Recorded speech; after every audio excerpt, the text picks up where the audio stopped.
अच्छा, last class में जो हमने पीएच कर्व या टाइट्रेशन कर्व ड्रॉ किया था, पहले मैं उसको रिकॉल करवा देता हूं। That was in between strong base versus strong acid.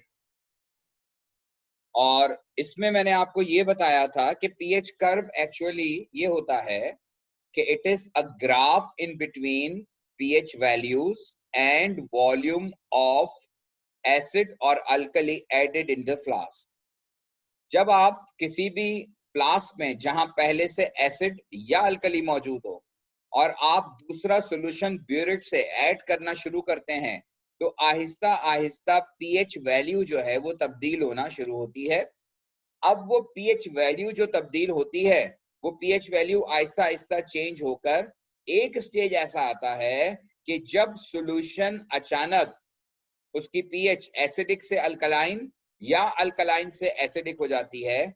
जैसे मैंने एक एग्जांपल आपको दी थी कि अगर सोडियम हाइड्रोक्साइड हमारे पास है 0.20 मोल पर डीएम क्यूब, और अगर एसिड जो है वो है 0.10 मोल पर डीएम क्यूब, ये दो सॉल्यूशंस हमने लिए हैं।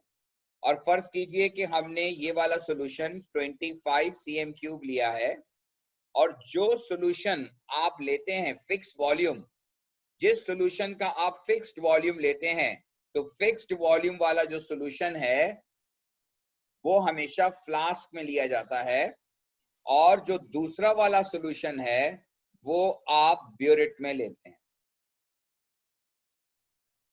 आप ब्यूरेट में लेते हैं, जैसे ये HNO3 है, फर्ज करें निट्रिक एसिड है, ये आपने ब्यूरेट में लिया है, तो NaOH ब्यूरेट में है, HNO3 जो है वो हमने फ्लास्क में लिया है।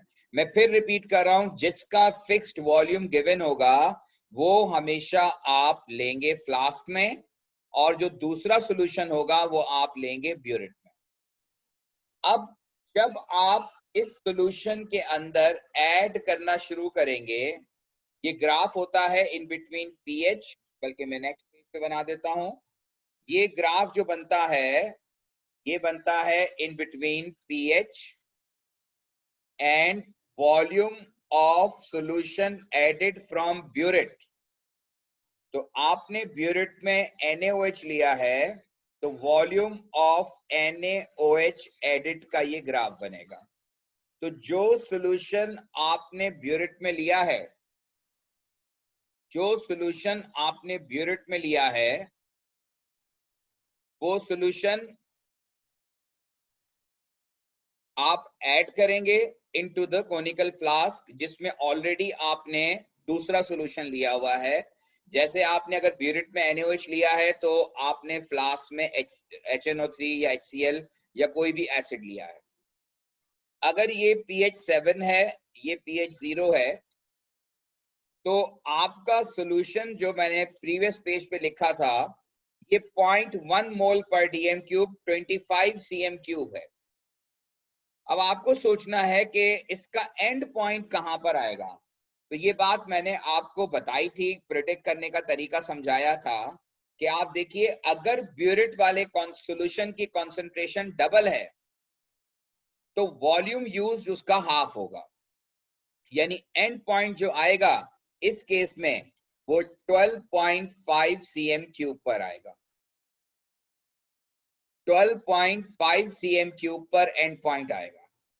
अगर कंसंट्रेशन सेम होती और इनका रिलेटिव रेशियो भी सेम होता, तो फिर 25 से टाइट्रेट होता, 25 से एंड पॉइंट आता। लेकिन इस केस में 0.1 वाला सॉल्यूशन आपने फ्लास्क में लिया है और 0.2 वाला सॉल्यूशन आपने ब्यूरेट में लिया है, यानी कि कंसंट्रेशन जो है वो डबल है। तो जब कंसंट्रेशन डबल हो जाएगी, तो रिक्वायर्ड वॉल्यूम जो होगा वो हाफ हो जाएगा। और अगर ये वाइस वर्सा होता कि फ्लास्क वाला सॉल्यूशन 0.2 होता और ब्यूरेट वाला सॉल्यूशन 0.1 होता, यानी कंसंट्रेशन हाफ हो जाती, तो फिर वॉल्यूम यूज डबल हो जाता। कंसंट्रेशन अगर हाफ हो जाती तो वॉल्यूम यूज जो है वो डबल हो जाता। तो ये चीज आपको जो है वो अंडरस्टैंड करनी है, इसमें डिफरेंस जो है वो अंडरस्टैंड करना है। तो आपको ये प्रिडिक्ट करने के लिए आता है कि एग्जामिनर कहता है कि आप ग्राफ स्केच करें और फिर उसमें एंड पॉइंट मेंशन करें। तो अभी जो मैंने कहा कि एंड पॉइंट 12.5 पर होगा, तो अगर हम इसको मार्क करते हैं 5, 10, 15, 20, तो एंड पॉइंट 12.5 पर यानी इस जगह पर होना चाहिए। नेक्स्ट, अगर आप फिर प्रीवियस पेज पे जाएं, 0.1 मोल पर डीएम क्यूब HNO3 है और HNO3 is a strong acid, और स्ट्रॉन्ग एसिड की हम पीएच जो है वो डायरेक्टली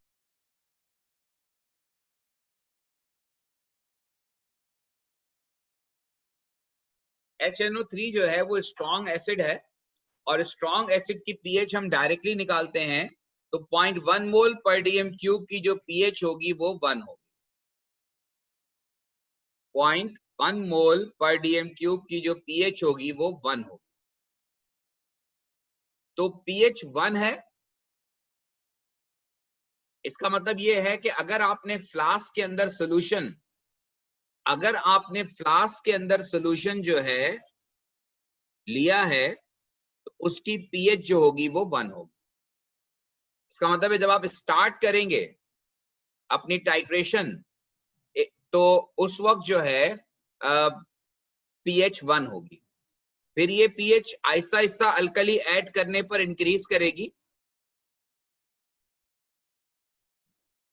और मैंने आपको बताया था कि अराउंड पीएच 3.5, अराउंड 3.5 पीएच पर जो है ये पीएच जो है वो रैपिडली राइज करेगी। अराउंड 3.5 ये पीएच रैपिडली राइज करेगी, और ये रैपिडली राइज करेगी अराउंड 10.5 सेकेंड जो होगा वो अराउंड 10.5 होगा। और जो आपका एंड पॉइंट है जहां पर पीएच शार्पली इंक्रीज करती है, वहां से आप परपेंडिकुलर ड्रॉ करेंगे, तो ये वॉल्यूम जो होगा, जिसको मैं रेड से मार्क कर देता हूं, ये वॉल्यूम जो है वो consider to be end point of this titration. Examiner ये भी कर सकता है कि आपको कर्व बना हुआ दे दे और आपसे कहे कि आप इस कर्व से एंड पॉइंट फाइंड आउट करें।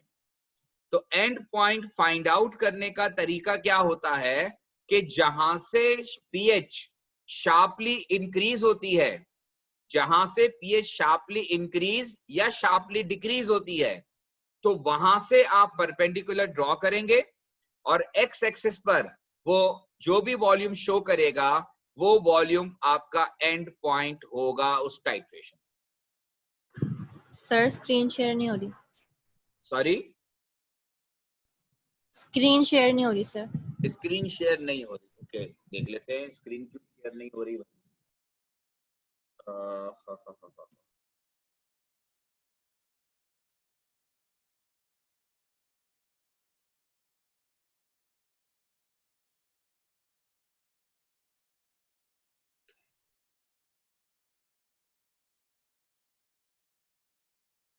अच्छा जी, ये स्क्रीन शेयर नहीं हो रही तो खुदा के वास्ते कोई मुंह खोल के बता दे। अच्छा जी, मैं ये बात कर रहा था आपसे कि ये आपका टाइट्रेशन कर्व है, और ये टाइट्रेशन कर्व जो है स्ट्रॉन्ग एसिड और स्ट्रॉन्ग बेस के दरमियान है, और आपने ब्यूरेट में स्ट्रॉन्ग बेस डाला हुआ है, और हम एंड पॉइंट पहले ही डिसाइड कर चुके हैं। लेकिन अगर फर्ज करें कि एग्जामिनर आपको कोई अननोन पीएच कर्व देता है जिसमें एंड पॉइंट मेंशन नहीं है, तो एंड पॉइंट फाइंड आउट करने का तरीका मैंने आपको ये बताया कि टाइट्रेशन कर्व में जहां पर पीएच शार्पली इंक्रीज या पीएच शार्पली डिक्रीज करती है, तो वहां से जब आप परपेंडिकुलर ड्रॉ करेंगे, तो परपेंडिकुलर ड्रॉ करने पर आपके पास जो वॉल्यूम आएगा that is considered to be end point of titration. बाकी ये टर्निंग पॉइंट्स इंपॉर्टेंट हैं, कि अगर एसिड स्ट्रांग होगा तो पीएच अराउंड 3.5 शार्पली इंक्रीज करेगी और ये जाकर 10.5 तक पहुंचेगी और फिर 10.5 के बाद जो है आप मजीद इसमें जब अल्कली ऐड करना शुरू करेंगे तो फिर पीएच जो है वो इतनी शार्पली इंक्रीज नहीं करेगी, फिर ग्रेजुअली इंक्रीज करेगी। ये है shape of titration curve whenever it is plotted in between strong acid versus strong base। अगर आपको इसमें बात समझ में आ गई है तो आप मुझे बताइए, कोई अगर कंफ्यूजन है तो बताइए, मैं उसको क्लियर करूंगा। अदरवाइज फिर मैं कुछ कैलकुलेशंस आपको करवाऊंगा कि जिसमें हम ये प्रूव करेंगे कि पीएच चेंज किस तरह से होती है।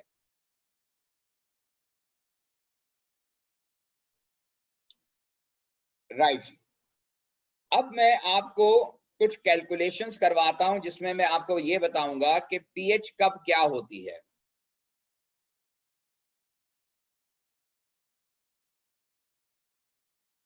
देखिए बेटा, अब फर्ज कीजिए कि हम जो कैलकुलेशन कर रहे हैं उसमें हमने NaOH लिया है अगेन 0.1 मोल पर डीएम क्यूब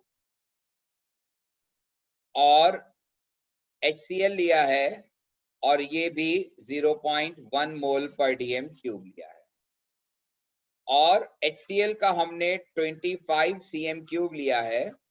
तो जिस सॉल्यूशन का वॉल्यूम आपको गिवन होगा क्वेश्चन में, that solution is taken in a flask और जो दूसरा सॉल्यूशन होगा that is taken in a burette.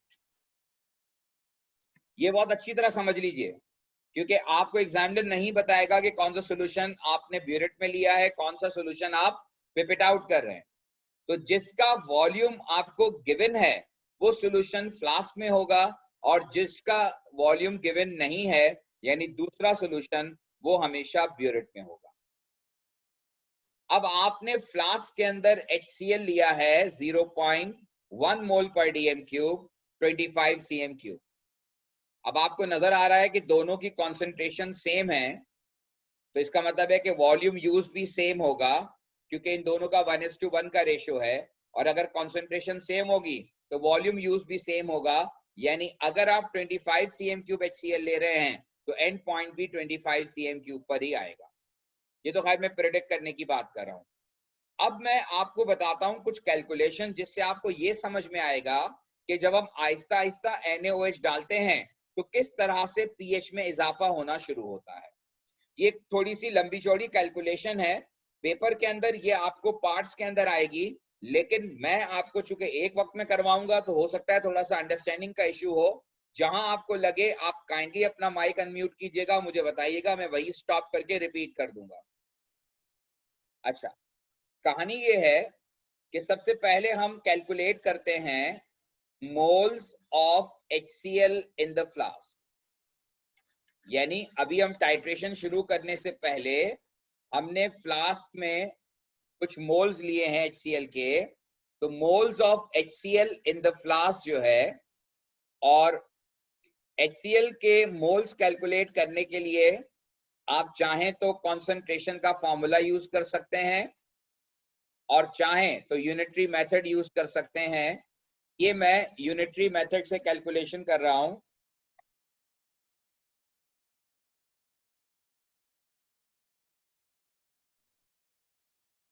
मैं यहां पर यूनिटरी मेथड को फॉलो कर रहा हूं और कॉन्सेंट्रेशन थी 0.1 मोल पर डीएम क्यूब।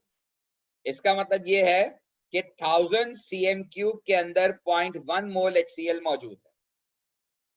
तो फिर 25 cm क्यूब जो हमने लिया है फ्लास्क में, उसमें कितने मोल्स होंगे। ये यूनिटरी मेथड है, क्रॉस मल्टीप्लाई होगा और 25 इंटू 0.1 डिवाइडेड बाय 1000, तो ये आंसर आ जाएगा 2.50 10 to the power -3 mole HCl in the flask. ये आपके पास HCl के अवेलेबल मोल्स हो गए जो कि फ्लास्क के अंदर मौजूद हैं। अभी हमने इसमें NaOH नहीं डाला। ठीक है, अभी हम टाइट्रेशन स्टार्ट करने जा रहे हैं। नेक्स्ट, फर्स्ट कीजिए कि अब हमने इसी फ्लास्क के अंदर हमने 2 cm³ of NaOH is added into the flask। हमने 2 cm³ ऐड किया है इस फ्लास्क के अंदर। तो 2 cm³ of NaOH is added into the flask। तो जब आपने 2 cm³ of NaOH is added into the flask, तो अब फ्लास्क में पहले HCl था 25 cm³, जिसकी pH 1 थी, ठीक है। अब आपने उसमें 2 cm³ NaOH डाला। तो अब हम नेक्स्ट स्लाइड के अंदर मोल्स ऑफ NaOH कैलकुलेट कर लेते हैं कि मोल्स ऑफ NaOH एडेड, हमने कितने मोल्स NaOH के ऐड किए हैं। Moles of NaOH added. अब ये कैलकुलेशन भी उसी तरह से होंगी कि 1000 cm³ कंटेन 0.1 मोल NaOH। तो फिर 2 cm³ जो आपने NaOH ऐड किया है, तो 2 cm³ विल कंटेन X, और यहां पर वैल्यू आएगी 0.20 10⁻³ मोल NaOH आपने ऐड कर दिया फ्लास्क के अंदर। जी शामा,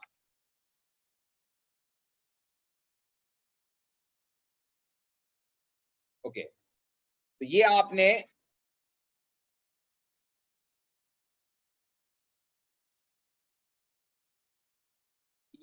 जो है वो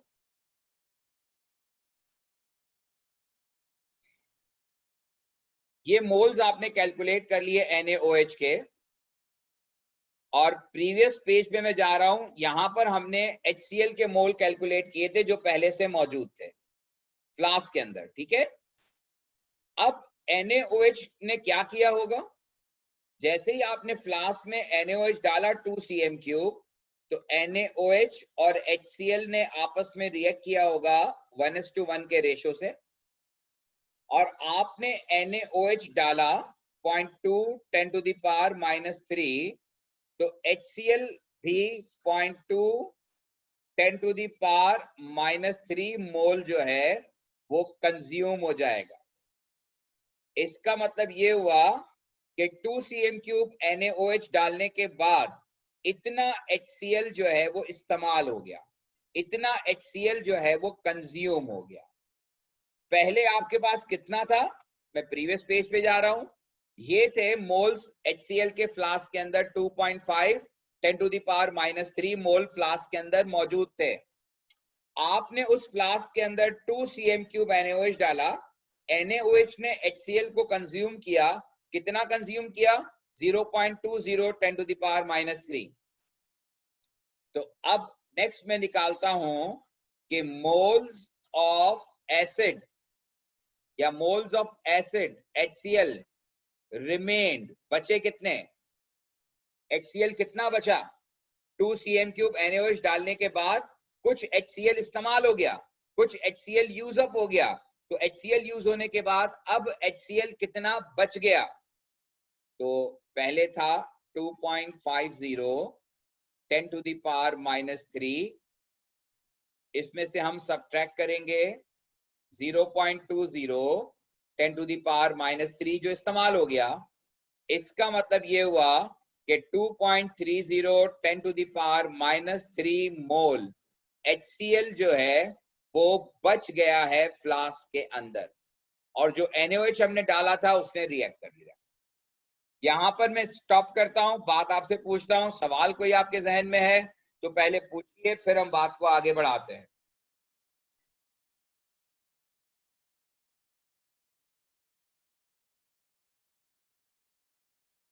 अच्छा, अब ये देखिए ये 2.30 10 to the power -3 mole HCl जो रिमेन्ड है इन द फ्लास्क, उस वक्त टोटल वॉल्यूम जो होगा वो 27 cm³ होगा।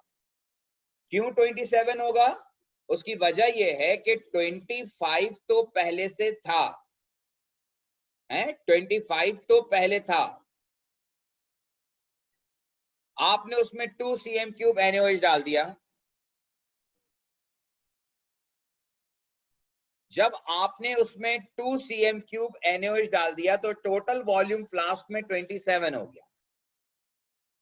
यानी इसका मतलब है कि अब जो HCl के मोल अवेलेबल हैं वो 27 cm³ के अंदर अवेलेबल हैं, और 27 cm³ के अंदर 2.30 10 to the power -3 mole HCl available है। तो फिर 1000 cm³ में कितने मोल्स होंगे? जब भी हम 1000 का मतलब लेते हैं 1 dm³, और 1 dm³ का मतलब ये है कि ये हम कॉन्सेंट्रेशन निकाल रहे हैं। तो 1000 cm³ में कितने मोल्स होंगे ये आप कैलकुलेट कर लें कि 1000 into 2.30 10 to the power -3 divided by 27। अब आप बताइए कि इसका आंसर क्या आ रहा है। कैलकुलेट कीजिएगा और बताइएगा कि इसका आंसर क्या आ रहा है। ये हमने कॉन्सेंट्रेशन निकाली है HCl की after adding 2 cm³ of NaOH, यानी ये रिमेनिंग कॉन्सेंट्रेशन है after adding 2 cm³ of NaOH। जी किसी ने आंसर भेज दिया मेरे ख्याल में। It is 0.085। Thank you. 0.085 मोल पर dm³, ये है concentration of HCl after adding 2 cm³ of NaOH। 0.085 mole per dm³ after adding 2 cm³।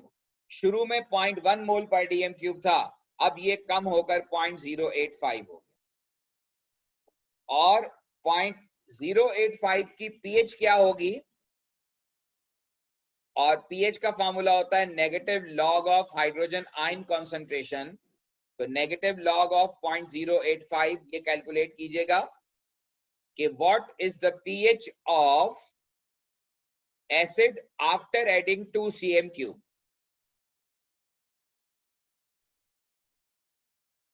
Point 085 का नेगेटिव लॉग निकालिएगा और आंसर बताइए।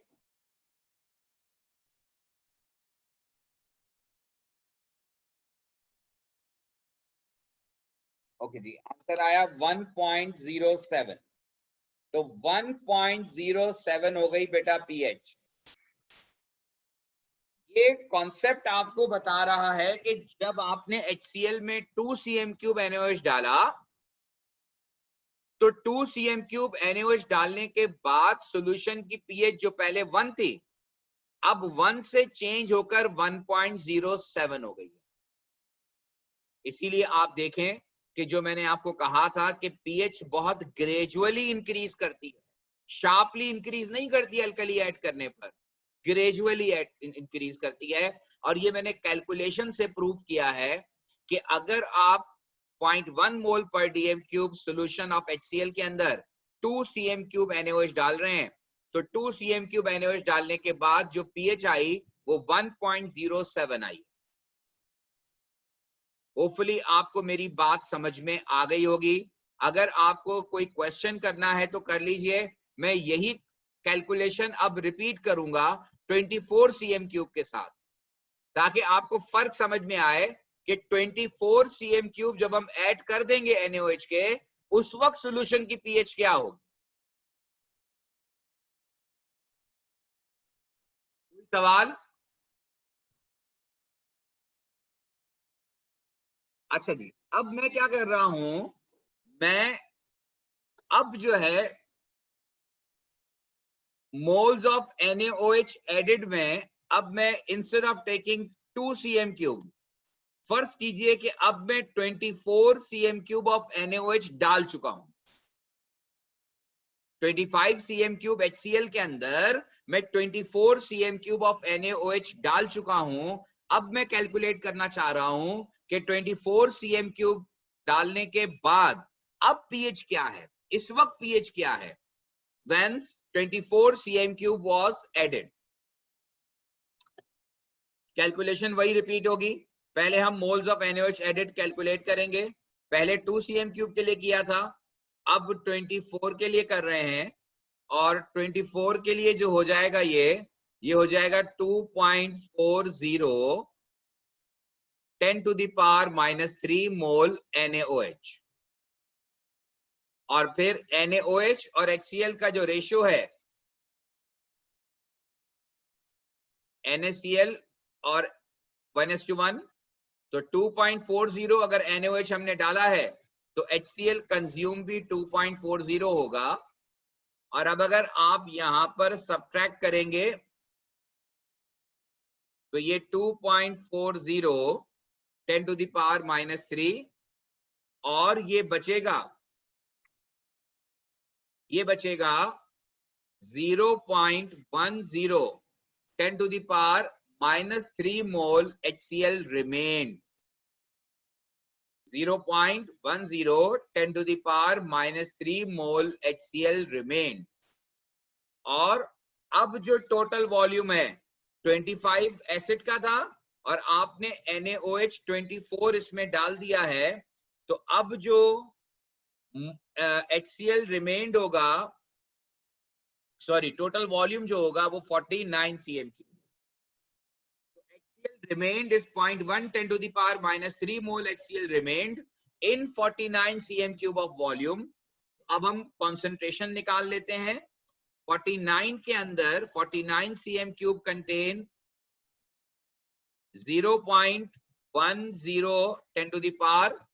10⁻³ मोल HCl, so 1000 cm3 will contain X। तो यहां पर अब ये 0.10 10⁻³ डिवाइडेड बाय 27 का मतलब ये है कि ये डिवाइडेड बाय 49 हो जाएगा। काइंडली अब इसको कैलकुलेट करके मुझे बताइए कि what is the pH after adding 24 cm3 of NaOH।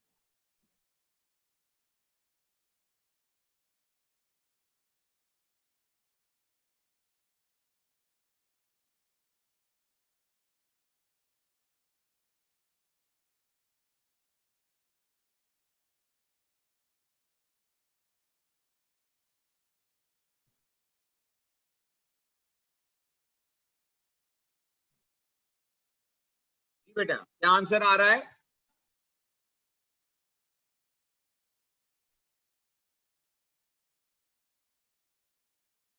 Anyone can?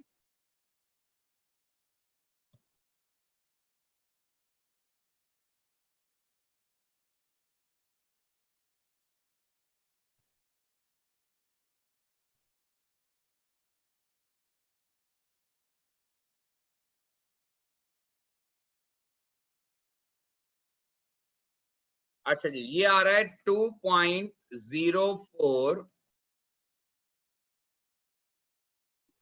10⁻³ का मतलब यह है कि 0.0020 मोल पर DM3। ये आ गई remaining concentration of HCl after adding 24 cm3 of NaOH। अभी भी वहां HCl 0.020 मौजूद है। और अब अगर आप 0.0020 का नेगेटिव लॉग लेते हैं 0.0020 का, तो अब बताइएगा pH क्या आ रही है? ये 2 पॉइंट समथिंग आएगी। यस 2.69। यानी इसका मतलब ये हुआ कि हम इस सॉल्यूशन के अंदर 25 cm3 HCl के अंदर 24 cm3 NaOH डाल चुके हैं। अभी भी pH 2.69 है। यानी अभी देखें ना, आप खुद सोचें कि 24 cm3 का मतलब ये है कि हम ऑलमोस्ट एंड पॉइंट के करीब हैं। एंड पॉइंट 25 पर आना है, लेकिन 24 cm क्यूब पर भी अभी सोल्यूशन की pH 2.69 है। अब जब आप इसमें 2 cm क्यूब ऐड करेंगे तो सोल्यूशन अचानक एसिडिक से अल्कलाइन हो जाएगा। इसीलिए मैंने आपको कहा था कि स्ट्रॉन्ग एसिड के केस में pH जो है वो शार्पली इंक्रीज करती है अराउंड 3.5 और ये जाती है अराउंड 10.5 तक। ये उसकी वजह है, ये कैलकुलेशन से उसका प्रूफ है। होपफुली आपको मेरी बात समझ में आई होगी कि मैं क्या करने की कोशिश कर रहा हूं। देखिए मैंने दो काम किए। पहला काम ये किया कि जब हमने 2 cm क्यूब NaOH डाला तो उस वक्त हमने कैलकुलेट किया कि pH चेंज क्या आई। तो पता चला कि 2 cm क्यूब NaOH डालने के बाद pH जो है वो 1 से 1.07 हो गई, बहुत स्लाइटली इंक्रीज आया। और इवन फिर हमने कैलकुलेट किया कि जब हमने 24 cm क्यूब ऐड कर दिया तो 24 cm क्यूब ऐड करने के बाद pH 2.69, 24 cm क्यूब ऐड करने के बाद भी pH 2.69 है। तो इसी वजह से मैं ये बात आपको समझाने की कोशिश कर रहा हूं कि pH आहिस्ता आहिस्ता बढ़ती है और एंड पॉइंट के करीब फिर pH शार्पली इंक्रीज करती है, बिकॉज सॉल्यूशन अचानक एसिडिक से अल्कलाइन हो जाता है। लेकिन जो pH इंक्रीज करती है वो अराउंड 3.5 से 10.5 तक चली जाती है। तो जब भी आप टाइट्रेशन कर्व या pH कर्व स्केच करेंगे तो स्केच करने के दौरान आपको ये ख्याल रखना होगा कि आपका स्टार्टिंग पॉइंट देखेगा एग्जामिनर, 2 टर्निंग पॉइंट्स देखेगा। मैं प्रीवियस स्लाइड पे जा रहा हूं जहां मैंने कर्व ड्रॉ किया था, ये वाला। एग्जामिनर देखेगा कि आपने स्टार्ट सही जगह से किया है। स्टार्टिंग पॉइंट वही होगा जो आपके फ्लास्क का सॉल्यूशन है उसकी pH होगी, वो हमारा स्टार्टिंग पॉइंट है। तो 1 मार्क एग्जामिनर इसको देगा। नेक्स्ट मार्क एग्जामिनर देखेगा कि आपके जो टर्निंग पॉइंट्स हैं वो ठीक हैं। तो ये टर्निंग पॉइंट्स जो हैं ये आपका सेकंड मार्क होगा, अराउंड 3.5 एंड अराउंड 10.5। और फिर उसके बाद pH आहिस्ता आहिस्ता इंक्रीज करेगी और ये मैक्सिमम 12.5 तक pH जाती है इस केस। आप NaOH ऐड करते जाएं करते जाएं करते जाएं, pH अराउंड 12.5 तक जाए मैक्सिमम। तो दिस इज द वे कि how to sketch a graph. और फिर मैंने कैलकुलेशन से आपको प्रूव किया कि किस तरह से pH आहिस्ता आहिस्ता तब्दील होती है और up to 24 cm cube pH क्या हो जाती है। अब आपको मैं एक एडवाइस करूंगा, आप खुद से ये कैलकुलेशन रिपीट कीजिएगा by adding 24.9 cm cube of NaOH in 25 cm cube of HCl। ये आप समझ लें कि एक तरह से आपका नेक्स्ट होमवर्क है, अभी नहीं, कि आप कीजिएगा कैलकुलेशन। बिल्कुल सेम टाइप की कैलकुलेशंस होंगी और बिल्कुल उसी तरह से आपको जो है वो कैलकुलेट करना होगा। बस जिस जगह पर हमने 24 लिया था अब आप 24.9 लिखेंगे और 24.9 cm क्यूब NaOH के साथ आप ये कैलकुलेशन करके देखिएगा, तब आपको समझ में आएगा कि ये 24.9 पे जाके भी आप देखेंगे कि pH क्या आती है, वो खुद आप कैलकुलेट करके देखिएगा, उस पे भी pH 3 पॉइंट समथिंग आएगी। इसीलिए आपसे मैं कह रहा हूं कि जो टर्निंग पॉइंट आता है वो अराउंड 3.5 आता है। अब आप में से किसी स्टूडेंट का कोई क्वेश्चन है, कोई बात समझ में आई, कोई आपको सवाल करना है, देन प्लीज आस्क।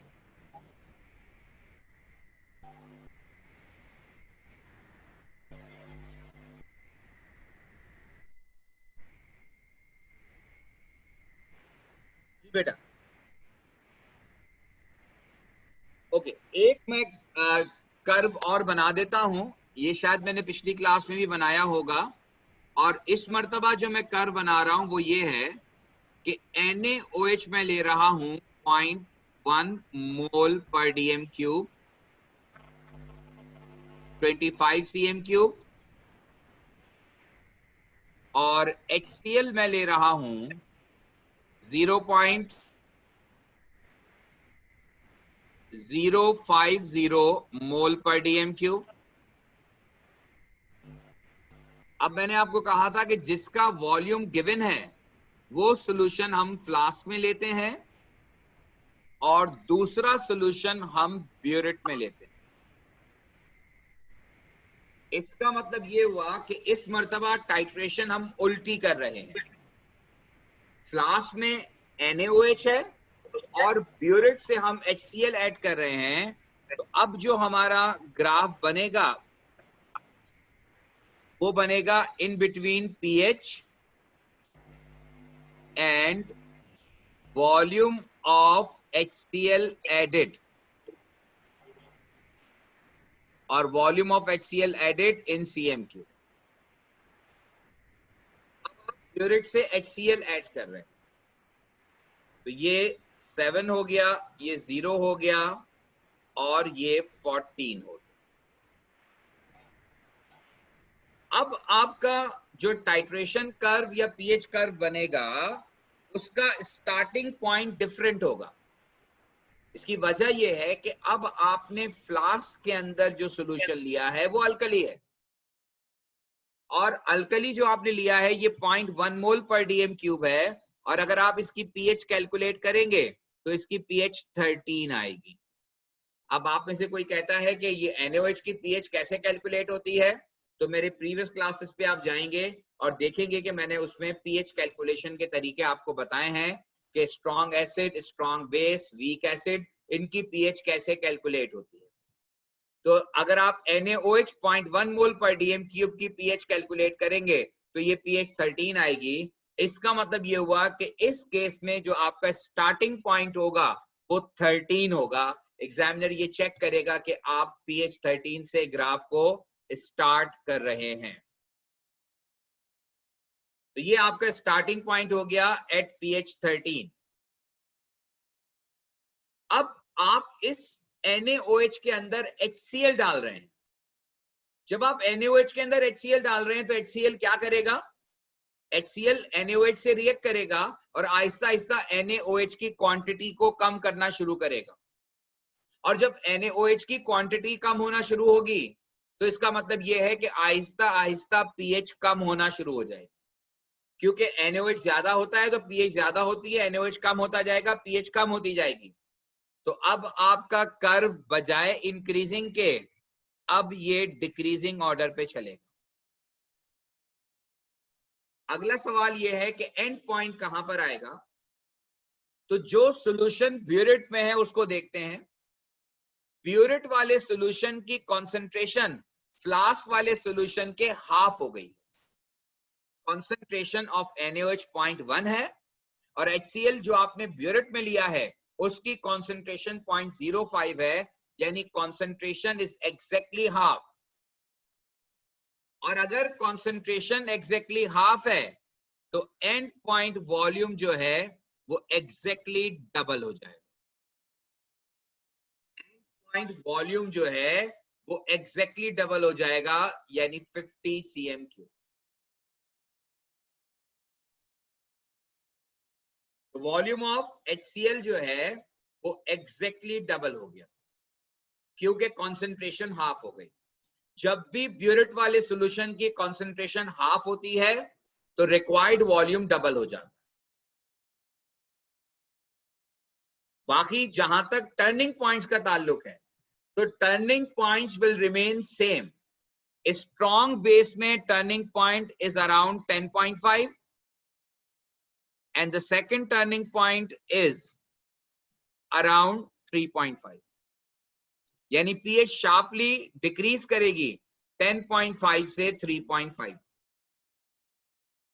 और जहां से वो शार्पली डिक्रीज करती है, जैसे मैंने आपसे कहा था कि ये एंड पॉइंट होता है, ये इस टाइट्रेशन का एंड पॉइंट है, और एंड पॉइंट पर वॉल्यूम जो होगा वो 50 cm3।